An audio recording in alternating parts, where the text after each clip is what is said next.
నమస్కారం. మన శరీరంలో ఒక యుద్ధం నిరంతరం జరుగుతుందన్న విషయం మీకు తెలుసా? అది బయటి శత్రువులతో కాదు, మన లోపల మనం పెంచుకునే శత్రువులతో. ఈరోజు మనం ఒక చేదు నిజాన్ని మాట్లాడుకుందాం. అదే చక్కెర.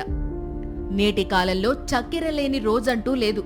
ఆధునిక సైన్స్ ఈ చక్కెర వల్ల క్యాన్సర్ కణాలు వేగంగా పెరుగుతాయని చెబుతోంది. అంటే మనం ప్రతిరోజు తీసుకునే తీపి పదార్థాలు నేరుగా క్యాన్సర్ కణాలకు ఇంధనంలా పనిచేస్తాయి. ఒక అందమైన తోటలో కలుపు మొక్కలు ఎలాగైతే మంచి మొక్కలకు వెళ్లే పోషకాలను లాగేసుకుంటాయో, క్యాన్సర్ కణాలు కూడా మన శరీరంలోని శక్తిని అలానే పీల్చేస్తాయి. మన శరీరంలో ఓజస్సు అనే ఒక అద్భుతమైన శక్తి ఉంటుంది. ఇది మనల్ని రోగాల నుండి కాపాడే ఒక అదృశ్య కవచం లాంటిది. మనం ఎప్పుడైతే తెల్ల చక్కెర, మైదా ఇంకా నిల్వ ఉంచిన ప్రాసెస్ చేసిన ఆహారం తీసుకుంటామో అప్పుడు ఈ ఓజస్సు తగ్గిపోయి ఆమా అనే విషం మన కణాలలో పేరుకుపోతుంది. ఆయుర్వేద గ్రంథాలు వేల ఏళ్ల క్రితమే చెప్పిన ఒక గొప్ప విషయం ఏమిటంటే, స్వచ్ఛమైన ఆహారమే ప్రాణానికి ఆధారం.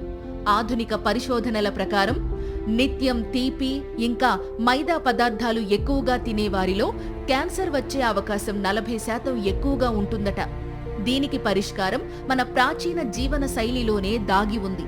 తీపికి బదులుగా తాజా పండ్లు, చేదు మరియు వగరు రుచి కలిగిన కూరగాయలు శరీరంలోని విషాలను బయటకు పంపుతాయి.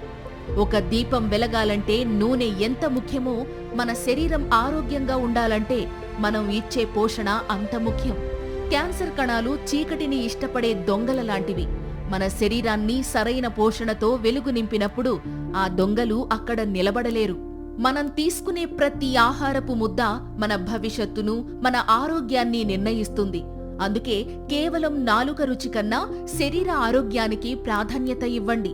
తెల్ల చక్కెరను వదిలి తాటి బెల్లం లేదా తేనె వంటి సహజ సిద్ధమైన పదార్థాలను పరిమితంగా వాడటం అలవాటు చేసుకోండి. మీరు తీసుకునే ఈ చిన్న నిర్ణయం మిమ్మల్ని, మీ కుటుంబాన్ని క్యాన్సర్ మహమ్మారి నుండి రక్షిస్తుంది.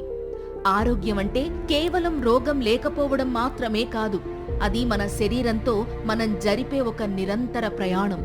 ఈ ప్రయాణంలో ఆహారాన్ని ఔషధంగా మార్చుకుందాం. సంపూర్ణ ఆరోగ్యం వైపు అడుగులు వేద్దాం. ఈ విలువైన సమాచారాన్ని మీ ప్రియమైన వారితో పంచుకోండి. ధన్యవాదాలు.